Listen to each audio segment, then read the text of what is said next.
이강민의 잡지사 4월호 10번째 페이지, 전쟁사를 통해 세계사의 흐름을 콕콕 짚어주시는 전남대학교 사학과 김봉중 교수님과 함께합니다. 교수님 어서 오십시오. 네, 안녕하십니까. 2주 만에 뵙습니다. 그렇습니다. 잘 지내셨죠? 네. 자, 우리가 김봉중 교수님과 전쟁사 이야기를 나누고 있습니다. 지난 시간에는 이제 러시아와 우크라이나의 오랜 악연에 대해서 우리가 이야기를 들어봤고, 이번 주와 또 다음 시간에는 이제 세계 전쟁사 속 악인, 그중에서도 독재자들의 만행에 대해서 알아볼까 하는데요. 처음 만나볼 악인을 누구로 할까 사실 고민을 했지만 이렇게 고민하는데 그렇게 오랜 시간이 걸리진 않았던 것 같아요. 오늘은 사람을 가장 많이 죽인 악인이라는 아돌프 히틀러에 대해서 알아보겠습니다. 교수님, 히틀러라는 사람은 어쩌다가 이제 우리에게 익숙한 광기의 독재자, 이런 인물이 되었는지 궁금하거든요. 예, 처음에 이제 이강민 씨가 네. 예, 독재자를 누구로 할까 할 때 많은 고민이 없다고 그랬잖아요. 아무래도 예. 히틀러는 세계 역사에서 가장 최악의 광기에 어린 독재자인 것 같습니다. 그런데 그 당시 사회 분위기를 보면은 거의 독일 사회가 거의 뭐 사이비 종교 집단의 그런 상황인 것 같아요. 사회 자체가 광기 어린. 예, 그렇습니다. 그래서 글쎄요, 제가 뭐 사이비 종교 전문가는 아닌데 왜 사이비 종교에 빠질까 생각을 해보면은 공통적으로 나오는 게 있잖아요. 가장 중요한 게 소속감이 결여되어 있다든지 그다음에 삶의 목적을 상실하고 이런 분위기 속에서 초자연적인 어떤 것에 이게 매달리게 됩니다. 그리고 초자연적인 인물에 매달리게 되죠. 2차 세계대전 이전에 독일 사회가 그러지 않았나 싶어요. 그래서 1차 세계대전 이후에 패배하잖아요. 네네. 그리고 대공황이 불어닥칩니다. 그렇죠. 그리고 또 정치적으로 여러 집단들이 이게 난무하게 되면서 굉장히 정치, 사회, 뭐 경제 그리고 또 문화적으로 혼란된 시기입니다. 그래서 이런 그 상황에서 독일인들에게 강한 독일, 또 독일에 대한 자부심, 그리고 나와 함께 강한 독일을 만들자. 그래서 구원자로서의 나온 히틀러에 대해 독일 사람들이 광적으로 열광할 수밖에 없었던 그런 시기인 것 같아요. 조금 더 말씀을 드리면은 이게 이제 아까 사이비 종교하고도 얘기를 했지만은 아까 얘기했지만 정치적인 문제, 경제적인 문제, 사회적인 문제가 많은데 그 중에 가장 중요한 부분이 뭘까 이게 생각을 해볼 때는 제가 볼 때는 심리적인 부분 같아요. 심리적인 부분. 이렇게 소속감이 결여돼 있거나 불안한 것. 조금 더 역사적인 이 스팸을 좀 길게 보면은 19세기 후반부터 이게 세계사에 굉장히 중요한 이 변화를 몰고 왔던 두 나라가 있습니다. 어디죠? 그래서 하나가 독일. 1871년 독일이 통일이 되고 이제 굉장히 큰 변수가 됩니다. 그다음에 남북 전쟁 이후에 미국이 이제 급부상하게 되죠. 그래서 독일, 미국이 그야말로 경제적으로 초고속 성장을 하게 됩니다. 그러던 차에 이제 1차 세계대전이 발발하고 독일이 사실 주동을 하잖아요. 근데 이제 패전을 겪게 되고 대공황이 오게 되고 그래서 굉장히 독일 사람 개개인뿐만 아니라 집단적으로 이게 그 상실감이 굉장히 컸던 것 같아요. 과거의 영광을 놓친 상실감. 그 심리적인 상실감 속에서 히틀러와 나치가 나오면서 우리가 독일을 구원하겠다. 그래서 그 사람들이 독일 사람들이 광 쪽으로 히틀러에게 열광하지 않았나 생각을 합니다. 다시 이제 독일 사람들을 먹고 살게 해줄 뿐만 아니라 무엇보다도 그 짓밟힌 자존심을 다시 좀 일으켜 세워줄 인물로 히틀러가 대두했다. 저는 궁금했던 게요, 교수님. 나치 당원들이 히틀러한테 격리할 때 이제 왼손은 배에다 갖다 대고 오른팔 이렇게 높이 들고 하는 하일 히틀러 이런 격리법이 있지 않습니까? 이거는 어디서 나온 건가요? 그게 집권당인 사회주의 노동자당 일명 나치당이 이제 히틀러와 나치에 이게 격려할 때 손을 들고 하일 히틀러 그러잖아요. 이게 격려, 이 살루트 영어로는 격려이긴 하지만은 그 이상의 의미가 있는 것 같아요. 어떤 의미가? 그래서 당신은 우리의 구원자다. 당신과 함께라면은 우리가 독일이 다시 새롭게 강해질 수 있겠다. 그런 격려 이상의 의미를 갖는 것 같습니다. 진짜 사이비 교주 느낌이 좀 그렇습니다. 그래서 이게 뭐 이 고대 로마 시대에서부터 뭐 이게 모델을 따왔다 그런 말도 있지만은 예. 사실을 보면은 그 당시 그런 경례를 했다는 뭐 광범하게 했다는 그런 이미지나 동상 이런 그 조각들이 없거든요.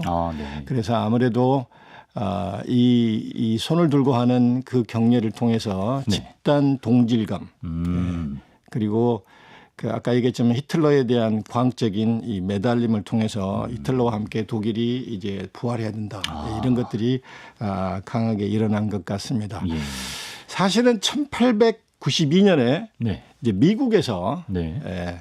프란시스 벨람이라는 사람이 이 사람이 사회주의 기독교 목사입니다. 예. 이 양반이 사실 지금 미국에서 하고 있는 국기에 대한 맹세 그걸 만든 사람인데 오른손을 가슴에 갖다 대는 예. 그 동작을 만든 사람. 예. 근데 원래는 19세기 후반에 이분이 이제 국기에 대한 맹세를 만들고 미국의 성조기 앞에 그때 사진을 보면은 손을 듭니다. 오른손을 들고 이 손바닥이 하늘을 보게끔 국기에 대해 이제 예의를 갖추죠. 이제 그랬던 것인데 결국 이제 프랭클린 루스벨트 대공황 1차 세계대전 때 프랭클린 루스벨트 때 그걸 이제 가슴에 손을 얹는 걸로 대체를 합니다. 그 이유는 나치 독일이 하기 때문에 유사하기 때문에 그것을 없애고 이제 가슴에 손을 얹는 걸로 대체를 하게 됩니다. 얼마 전에도 그 유럽 축구에서 어떤 관중이 그 나치식 경례를 했다가 막 잡혀가고 그랬거든요. 이제는 그런 동작이 오히려 금기시되는 동작이 되어버렸습니다.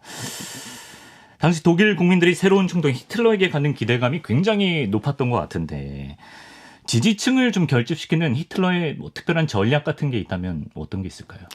뭐 여러 가지가 있죠. 그런데 가장 중요한 게 아무래도 경제 대공황 때문에 경제를 살려야 되잖아요. 그래서 국가 공공사업을 이제 대대적으로 펼치는데 그중에 가장 중요한 게 아주 유명한 게 속도 제한은 아우토반을 건설합니다. 고속도로 아우토반이 그때 생깁니까? 그때 히틀러가 주로 이게 공공사업 중에 하나로 하는데 이게 이제 미국이 1929년에 대공황이 시작되면서 전 세계 대공황이 이제 확산되잖아요. 근데 미국도 프랭클린 루스벨트 시대에 잘 알려진 뉴딜 핵심이 국가 주도의 공공사업인데 미국도 똑같이 해요. 그러나 히틀러도 국가 주도의 공공사업을 펼치는데 그중에 가장 유명한 게 아우토반을 건설합니다. 또 하나가 있죠. 국민 차를 만들어야 되겠다. 그래서 나온 게 폭스바겐입니다. 국민 자동차 폭스바겐도 저때 탄생하는군요. 유명한 페르디난드 포르쉐가 히틀러의 요청을 받고 국민차를 만듭니다. 그래서 폭스바겐은 폭스는 독일말로 국민, 인민, 바겐은 자동차죠. 웨이건. 그래서 이게 딱정벌레, 비를 딱정벌레 값싸고 실용적인 국민차를 히틀러가 이제 만들고 본인도 시승하고 그러면서 굉장히 유명한 독일의 국민차가 되죠. 또 하나는 이게 히틀러가 상징의 대가입니다. 국가를 이끌기 위해서 상징적으로 이미지적으로 이게 국가를 단합시키는데 굉장히 천재적인 사람인데 1936년에 베를린 올림픽을 유치합니다. 그렇죠. 36년이니까. 왜 유치했겠어요? 어떤 새로운 독일, 강한 독일인들을 전 세계에 보여주고 싶었기 때문에 올림픽을 유치합니다. 우리 아직 살아있다. 1936년 베를린 올림픽입니다. 그렇군요. 좀 전에 교수님께서 히틀러는 상징 또 이미지 메이킹의 대가다 이런 말씀을 하셨는데 사실 히틀러 외모만 놓고 보면 뭐 지난 시간 푸틴처럼 막 엄청 세 보인다 약간 이런 느낌은 아니고 외모만 놓고 보면 오히려 좀 약간 병약한 느낌도 없지 않아 있거든요. 근데 그래서 그런지 오히려 본인이 항상 채찍을 들고 다니고 또 만인의 연인 컨셉으로 이제 뭐 자기가 가는 길마다 꽃을 뿌리기도 하고 뭐 심지어 에바 브라운이라는 오래된 연인이 있었음에도 불구하고 공식적으로는 독신주의자를 표방했다고 하는데 이게 다 뭐 철저히 계산된 거라는 거죠. 그렇다고 봐야죠. 이 부분은 굉장히 흥미로운 부분이고 또 제 전문 분야도 아닌데 이게 기록 영화나 이런 걸 보면은 히틀러 주변에 여성들이 확실히 많습니다. 그래서 히틀러를 한번 스치기만 해도 이게 완전히 그냥 거의 종교적인 교주 이상이죠. 그래서 구름처럼 많은 여성들이 몰리기도 하고. 유튜브 저 사진도 지금 의도된 사진일 가능성이 높군요. 연출된 사진. 제가 이것은 뭐 나치에서 이 나치 프로파간다에서 연출된 만들어낸 이미지가 아닌가 싶어요. 조심스러운 부분인데 모르겠어요. 아까 이강민 씨도 얘기했지만 제 기준으로서는 그렇게 남자로서 멋지고 이렇게 그렇죠. 모르겠어요. 이제 여자가 아니기 때문에 또 그 당시 상황 느낌도 나고. 그 당시 상황으로 가면 어떨지 모르겠지만 아무튼 그렇게 뭐 남자로서 강하고 멋진 그런 캐릭터가 아닌데 이런 식으로 이 나치 프로파간다가 만들어간 이미지가 아닌가 싶어요. 그러나 한 가지 확실한 게 있습니다. 뭐죠? 히틀러가 단호한 제스처로서 이게 연설이 돼갑니다. 그래서 그런 것으로 이 카리스마 그리고 또 정권을 잡은 이후에 총통이잖아요. 1933년 이후에 권력과 이 연설의 카리스마 이런 걸 통해서 사람들은 그런 사람들을 자꾸 보게 되면은 빠지게 되잖아요. 그러니까 히틀러 하면 연설인데 히틀러 연설의 그 핵심이랄까요? 그건 뭡니까? 네, 좋은 질문입니다. 히틀러의 대중 연설의 핵심은 제가 볼 때는 이게 메시지나 논리가 아닌 것 같아요. 논리, 이미지, 제스처, 확신 이런 것들이 굉장히 중요합니다. 그 당시에 뭐 마이크가 뭐 좋은 마이크가 없었을 거고, 그다음에 히틀러는 이게 대중 연설을 잘하는데 대중들이 히틀러가 어떤 논리를 가지고 어떤 메시지를 역사적인 근거에서 한다고 그 관심이 없잖아요. 그래서 히틀러는 주로 이게 제스처와 이미지를 통해서 그리고 이 확신 있는 메시지가 중요해. 이게 이 제스처나 이게 중요하지. 기세로 가는구나, 기세로. 이게 뭐 역사적으로 이게 사실인가 아닌가. 그다음에 뭐 이게 워딩 하나하나가 중요한 게 논리가 중요한 거예요. 그런 부분에 대해서 히틀러는 사실 이런 얘기를 쓰기가 좀 그렇지만 대가이지 않나 싶어요. 이게 단상에 올라오면 연단에 서면은 대부분 그렇습니다. 처음에 주저주저해요. 그것조차도 이게 청중들에게 기대감을, 긴장감을 불어일으키게 뜸들이는구나. 제가 볼 때는 그 신기가 있는 것 같아요. 연단에 올라오면은 바로 얘기하지 않고 그 대중들의 영혼을 빨아들이고 있다는 생각을 많이 했습니다. 그 사냥개, 굶주린 사냥개가 그 먹잇감 앞에 먹기 전에 그 냄새를 맡는 것처럼 끙끙거리는 그런. 그러다가 연설을 시작하고 어느 순간에 자기 클라이맥스 오면 거의 미쳐버립니다. 제스처나 뭐. 그래서 이 많은 독일 대중들이 그때 이제 맛이 가는 거죠. 매료됐다. 저희 이제 게스트 중에 썬킴 씨라고 계시는데 이제 그분이 가끔 히틀러 성대모사를 하거든요. 근데 이제 독일 말은 하나도 못 하는데 그냥 그 제스처와 그 기세만 흉내내는데도 막 이러는데 진짜 비슷해 보이거든요. 그래요? 그러니까 이게 논리가 없다는 게. 저도 한번 연습을 해야 되겠는데. 그러실 필요는 없을 것 같습니다. 좋은 건 아닌 것 같고요. 자, 나치가 정말 히틀러의 신격화, 우상화 전략에 굉장히 능통했다고 하는데요. 당시에 한창 떠오르던 매체, 영화도 굉장히 적극적으로 그렇습니다. 활용했다고요. 1934년에 제작해서 그 다음에 공개가 됐는데 꽤 긴 영화입니다. 승리의 Triumph of the Will, 그러니까 의지의 승리라는, 영어로 얘기하면 의지의 승리라는 영화인데 완벽하게 히틀러와 나치를 신격화시키는, 우상화시키는 영화라고 해도 과언이 아닙니다. 저 요즘 유튜브에도 많이 떠 있는데, 그거 보면은 그 스케일, 장르 이게 어마어마합니다. 그래요? 블록버스터. 마치 로마의 그 개선 장군이 등장하는 것 훨씬 더 대규모로 하고 그리고 동원된 인원들 이런 거 보면은 이게 정말 이게 기존의 그런 그 영화 제작이라든지 그런 영상물 제작과는 이게 상상을 초월합니다. 실제 히틀러와 나치가 등장합니다. 일종의 다큐멘터리 영화네요. 그걸 보면은 자칫 이 히틀러가 사람이 아니다고 착각할 수도 있어요. 마치 하늘에서 뚝 떨어져서 독일을 구원하기 위해서 하나의 그 하늘에서 떨어진 신과 같은 존재로 등장하고 사람들이 이렇게 환호하고 그러는데 또 나치 문양 있잖아요. 그걸 보면 사람들이 이게 거기에 매력에 빠지게끔 그 영상물을 제작을 했고 그뿐만이 아닙니다. 이렇게 신문, 사진 여러 가지 전방위적으로 독일 사람들에게 사실 쇠뇌, 가스라이팅을 시키죠. 근데 그 당시는 독일 사람들이 뭐 유럽 마찬가지겠지만 그런 영상이나 그런 포스터를 이렇게 접할 기회가 그렇게 제한적이잖아요. 그럴 때 이런 영상물, 이런 제작물들이 독일 사람들에게 전방위적으로 갔기 때문에 독일 사람들이 환호할 수밖에 없었죠. 그렇군요.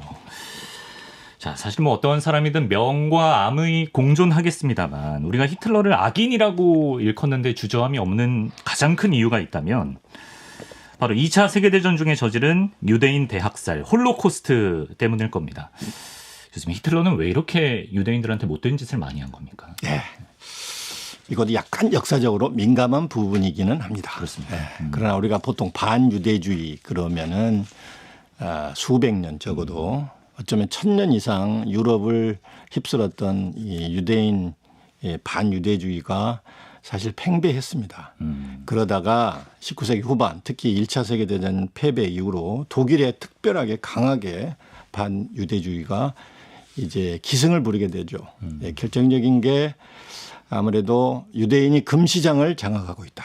아, 금시장을. 그래서 금시장을 장악한 유대인들이 금을 내놓지 않기 때문에 독일이 경제가 폭망했다. 이런 사실 유대인들이 뭐 이게 은행이라든지 투자 이런 부분에 탁월한 건 사실이에요.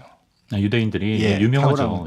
사실인데 금융 은행뿐만 아니라 여러 각 분야에도 유대인들이 굉장히 탁월한 부분이 많습니다. 그래서 우리는 보통 유대인 그러면은 뭐 지적으로나 지식으로나 뭐 의술, 뭐 과학 상당 부분에 타고난데 유독 1차 세계대전 이후에 금시장을 장악한 금융을 장악한 유대인 이런 것들이 요즘 얘기하는 그런 프레임 씌우기 유대인 때문에 우리 경제가 폭망했고 그 위대한 독일이 또 독일 민족이 이런 아픔을 겪고 있다. 진실과는 좀 거리가 있는. 그렇습니다. 이게 타이밍이 굉장히 맞았던 것 같고 플러스 게다가 이제 히틀러 그리고 나치들이 당시에 굉장히 주장했던 게 독일의 순혈주의.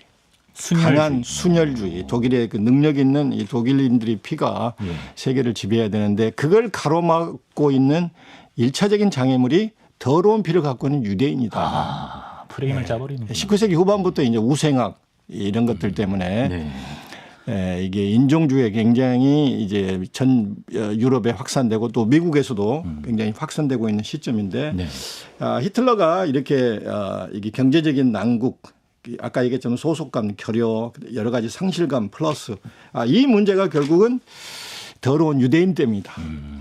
이런 것들이 상승작용을 해서 어마어마한 유대인들이 사실 이제 본인 정치적 목적을 위해 활용을 한 거죠. 그렇다고 봐야죠. 뭐 홀로코스트를 다룬 영화들에도 이제 종종 나옵니다만 히틀러가 당시에 뭐 장애인, 성소수자, 집시, 정신질환자 이런 뭐 사회적 약자를 상대로도 무차별적인 학살과 탄압을 저질렀다고 알고 있거든요.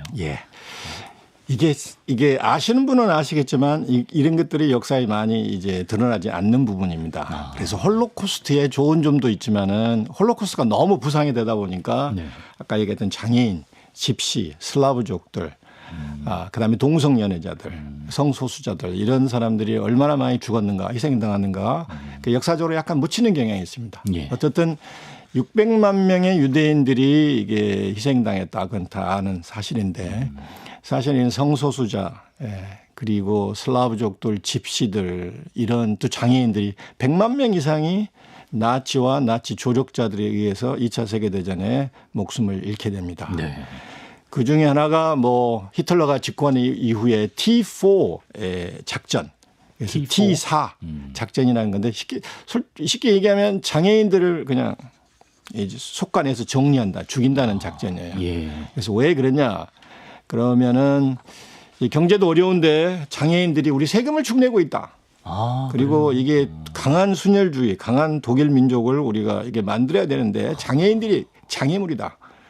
그래서 사실상의 일종의 가스실 같은 것을 만들어서 안락사라는 명분으로 10만 명 이상을 죽입니다. 그래서 이게 참 이것뿐만 아니라 아까 얘기했던 집시들이나 이게 성소수자들 그다음에 슬라브족들 하여튼 강한 독일의 민족을 만들기 위해 좀 이게 유대인뿐만 아니라 장애물이 된다 하는 그런 인종 민족들을 체계적으로 죽였죠. 장애인 학살 승인 문서 다시 한번 뭐 있으면 자료 사진을 띄워주시면 저게 이제 해석을 해드리면 이제 한 의사에게 보낸 거예요. 치료에 가망이 없을 만큼 병세가 무겁다고 판단되는 경우에 그 환자에게 병세에 관해 엄격한 감정을 실시한 뒤 특별히 지명한 의사에게 자비로운 죽음의 처치를 허가할 권한을 부여한다. 이제 말씀하신 안락사라고는 하지만 굉장히 잔혹한 방식으로 죽이는 과정을 또 승인해준 문서입니다. 말씀하신 대로 뭐 홀로코스트 하면 가스실에서 막 사람 다 가둬놓고 엄청 많이 죽이고 뭐 이런 비참한 장면들이 떠오르는데 유대인들을 대상으로 비인권적인 생체 실험도 많이 자행을 했습니다. 예. 그래서 나치 진위대가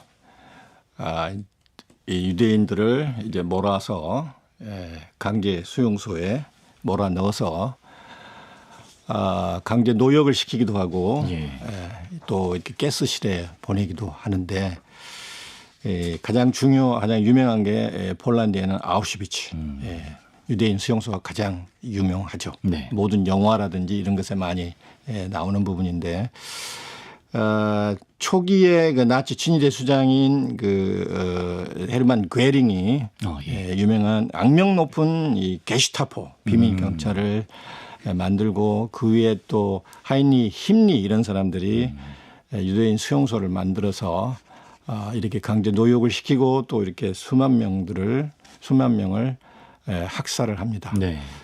아까 생체 실험 얘기를 했는데 그 아우슈비츠도 마찬가지예요. 네. 아주 유명한 뭐 악명 높은 맹겔레라는 나치 소속의 의사인데 요제프 맹겔레죠. 네.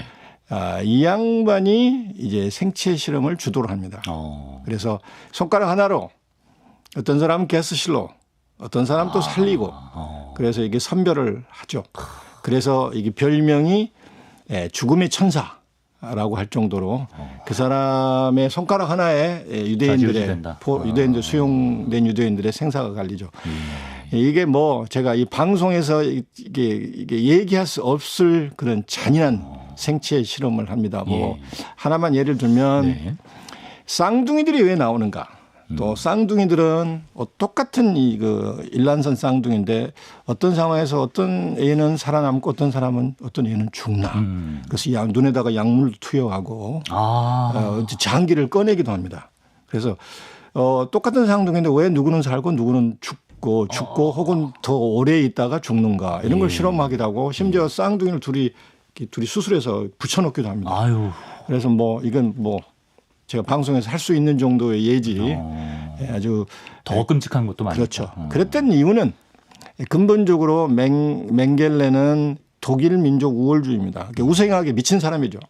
그래서 생체 실험을 통해서 왜 독일 민족이 우수한가, 왜 유대인들이 열등한가 이런 것들을 증명하기 위해서 생체 실험을 했고 또 독일의 과학의 미래를 위해서 사람을 생체로 실험함으로써 이제 의학, 과학 이런 것들을 근본적으로는 독일 사람들이 왜 위대한가, 유대인들은 왜 그렇지 않는가 이걸 입증하기 위해서 수많은 생체 실험을 저지릅니다. 이런 부분은 뭔가 좀 우리 역사와도 좀 겹치는 부분이 있는 것 같아서 그렇죠. 마음이 더 무겁게 좀 다가오는 것 같고요. 자, 이렇게 전 세계를 독일 제국으로 만들겠다는 히틀러의 열망, 아시다시피 연합국의 반격으로 무너지게 되고요. 히틀러의 인생 역시 이제 오랜 시간 함께했던 연인과 결혼식을 올린 후 이제 스스로 목숨을 끊는 것으로 끝이 납니다. 교수님, 히틀러 사후에 그럼 나치당의 핵심 인사들, 그러니까 홀로코스트의 전범들은 뭐 어떻게 됩니까? 뭐 아시다시피 히틀러는 권총 자살한 걸로 알고 있고 그 다음 날 2인자인 괴벨스도 역시 자살을 합니다. 전쟁 직후에 이제 1급 전범 재판이 뉴렌베르크에서 이제 그 전범 재판이 열리죠. 뉴렌베르크는 히틀러가 정권을 잡을 때 전당대회가 열렸던 곳이기 때문에 상징적입니다. 그래서 거기서 전범 재판소가 열리는데 1급 전범들이 그때 23명 정도 재판을 받습니다. 그래서 10명이 교수형을 당합니다. 괴링은 어땠을까요? 괴링은 나 총살을 시켜주라. 군인으로서 장렬하게 죽고 싶다. 그런데 이제 전범 재판소에서 안 돼. 똑같이 교수형을 누구 맘대로. 그렇습니다. 그래서 자존감이 이제 망쳐진 괴링이 하루 전날 교수형당 하루 전날 청산가루를 입에 털어놓고 죽고 말아요. 역사의 심판을 피해갔구나. 힘러 역시 도망다니다 결국 체포당해서 수용소에서 비슷한 약을 먹고 자살을 하죠. 또 이제 도망간 사람도 있습니다. 아까 유명한 맹겔레. 네. 맹겔레 실험한 사람. 도망갑니다. 어디로 가나요? 그 당시 이제 브라질이나 아르헨티나로 이제 많이 가죠. 그런데 숨어 살다가 1979년 꽤 오래 삽니다. 1979년 아르헨티나에서 심장마비로 죽습니다. 그렇습니다. 심판을 제대로 받지 못한 전범들이 많이 있었고. 자, 그렇습니다. 이렇게 2차 세계대전과 홀로코스트의 비극을 가져온 주범은 역시 아무래도 히틀러와 나치라고 봐야겠습니다. 그런데 그 교수님께서 쓰신 요즘 어른을 위한 최소한의 전쟁사 프롤로그를 보니까 이런 문장이 있더라고요. 나는 히틀러라는 개인보다는 히틀러를 선택한 독일 민족 전체의 악마성에 주목한다. 야, 이 글은 어떤 의미로 쓰신 건지 궁금합니다. 이 부분도 굉장히 예민한 부분이고 민감한 부분입니다. 근데 이 부분을 썼던 얘기는 이유는 하나의 예시를 든 거예요. 역사에서 굉장히 중요한 순간에 그 역사를 만드는 가는 게 인물이냐 아니면 상황이냐. 이게 역사적으로 굉장히 중요한 의문입니다. 3대 의문 중에 하나가 히틀러도. 첫 번째가 1517년에 종교개혁을 일으켰던 마틴 루터. 왜 그가 가톨릭 교회에 돌을 던졌나. 왜 유독 그가 던질 수밖에 없었나. 상황이냐 인물이냐. 두 번째는 잘 아는 나폴레옹. 이제 세 번째가 히틀러입니다. 3대 의문이군요. 그래서 학자들에 따라 인물이 더 중요하다 아니면 상황이 중요하다 이렇게 하는데 사실은 이제 당사자는 유대인들이잖아요. 피해 당사자들은. 제 지도 교수도 유대인인데 사실 초기에는 유대인 학자들이 히틀러에 초점을 많이 맞췄습니다. 인물에. 근데 어느 정도 시간이 간 이후에 히틀러에 너무 초점을 맞추다 보면은 운명론이 빠집니다. 역사가. 예컨대 이후에 히틀러 같은 사람이 또 나타나면 어떻게 할 수가 없지 않느냐. 오히려. 그래서 이게 운명론에 빠질 위험성이 있기 때문에 히틀러를 히틀러 되게 했던 히틀러를 만들었던 그 독일 상황. 아까 처음 얘기했던 심리적인 문제라든지 그런 상황도 중요하다고 역사학자들이 주목을 하게 되는 거예요. 그래서 제가 나의 그 예시로 프롤로그에서 히틀러도 중요하지만 히틀러를 만들었던 이 독일 민족 집단의 그 악마성에 우리가 주목할 필요가 있다는 얘기죠. 맹목적으로 히틀러를 추종할 수밖에 없었던 그 상황과 그 집단성을 우리가 고려를 해야 된다. 이런 말씀이었습니다. 자, 근데 초반에 교수님께서 이제 미국도 독일과 마찬가지로 초고속 경제 성장을 하다가 대공황이 오면서 위기에 처했다 말씀하셨는데 이제 히틀러 재임 기간이 딱 그때 루스벨트 대통령 시기였거든요. 근데 대공황 이후로 독일과 미국이 전혀 다른 길을 걷지 않습니까? 이 차이는 어디서 나오는 건지. 질문에 일단 감사를 드립니다. 제 전공이 이제 주 전공이 미국사잖아요.